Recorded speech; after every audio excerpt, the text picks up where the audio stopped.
Assalamualaikum warahmatullahi wabarakatuh. Perkenalkan, kami dari kelompok 10 yang beranggotakan Akbar Nur Azmi, Nur Hayati, dan juga Muhammad Khalil Mahdi Pratama akan menyampaikan hasil diskusi kami dari makalah yang berjudul Eksistensi Hukum dalam Masyarakat dalam Konteks Penegakan Hukum. Materi yang akan kami bahas adalah yang pertama, efektivitas hukum dalam masyarakat dan usaha meningkatkan kesadaran hukum. Hukum merupakan alat rekayasa sosial yang digunakan untuk mengubah pola dan tingkah laku masyarakat menjadi sesuatu dengan peraturan yang dikehendaki oleh hukum. Dewasa ini banyak terjadi pelanggaran dan kejahatan yang terjadi di masyarakat, seperti kasus penerobosan lampu merah yang banyak dilakukan oleh masyarakat pengguna jalan. Memang ada studi tentang hukum yang berkenaan dengan masyarakat yang merupakan cabang dari ilmu hukum, tetapi tidak disebut sebagai sosiologi hukum, melainkan disebut sebagai sosiologi jurisprudensi.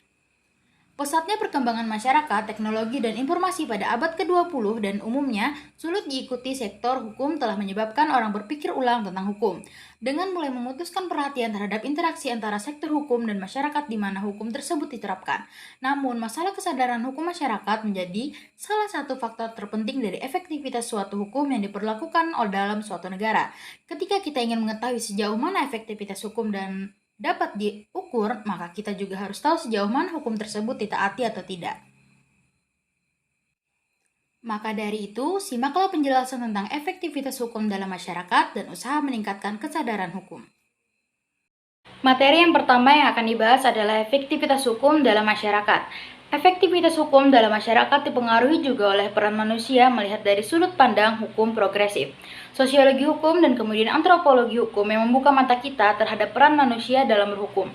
Hukum yang oleh para positivis dilihat sebagai teks dan mengeliminasi faktor serta peran manusia mendapatkan koreksi besar dengan menempatkan peran manusia tidak kurang dari posisi sentral. Apabila kita mulai memindahkan fokus studi ke lapangan atau ranah empiris, maka muncullah perilaku manusia sebagai hukum.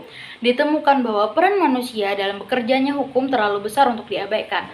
Hukum bukan apa yang ditulis dan dikatakan oleh teks. Bahkan sebagian orang mengatakan bahwa hukum itu lebih merupakan mitos daripada kenyataan.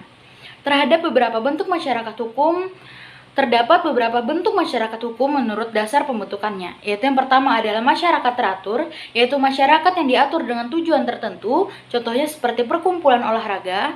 Yang kedua ada masyarakat teratur yang terjadi dengan sendirinya, yaitu masyarakat yang tidak dengan sengaja terbentuk, tetapi masyarakat itu ada karena kesamaan kepentingannya, contohnya seperti penonton pertandingan sepak bola. Dan yang ketiga itu adalah masyarakat tidak teratur, yaitu masyarakat yang terjadi dengan sendirinya tanpa dibentuk, contohnya seperti sekumpulan manusia yang membaca surat kabar di tempat umum.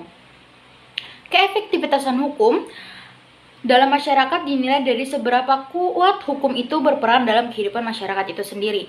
Hukum yang mengatur banyak individu untuk taat dan patuh terhadap aturan yang diciptakan secara sadar oleh sekumpulan orang yang disebut dengan masyarakat atau hasil dari kebiasaan dilakukan berulang-ulang oleh masyarakat. Efektivitas hukum dimaksud berarti mengkaji kaidah hukum yang harus memenuhi syarat. Yang pertama adalah berlaku secara yuridis, yang kedua berlaku secara sosiologis, dan yang ketiga adalah berlaku secara filosofis.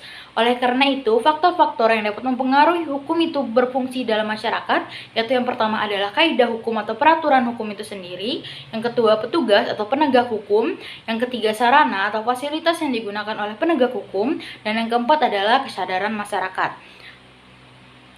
Materi selanjutnya akan disampaikan oleh teman saya, Akbar Nur Azmi. Materi selanjutnya yaitu usaha meningkatkan kesadaran hukum. Kesadaran hukum dapat diartikan adanya tekad atau usaha untuk terlibat secara efektif terhadap suatu tujuan yang mengarah ke arti konsius.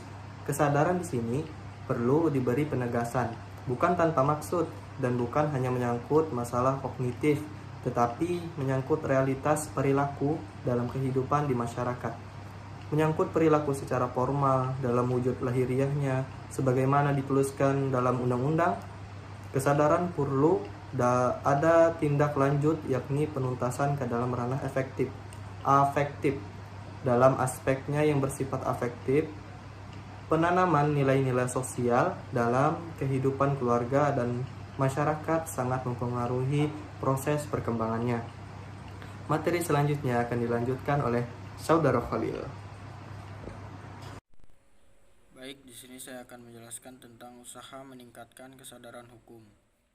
Di lingkungan keluarga, orang tua telah menetapkan standar perilaku yang bertujuan membawa dampak positif bagi anak-anaknya kelak.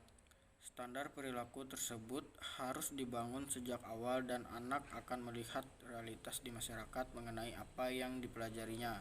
Selanjutnya, ia akan mulai mempraktikkannya di lingkungan kampus yang dampaknya akan sedemikian rupa dan meluas. Setelah kesadaran hukum dapat dibangun, maka akan tumbuh ketaatan terhadap hukum yang berlaku. Ketaatan dan kepatuhan terhadap suatu peraturan yang menjadi undang-undang berdasarkan kekuatan, yang bersifat mengatur, mengingatkan, dan memaksa. Sekian, terima kasih.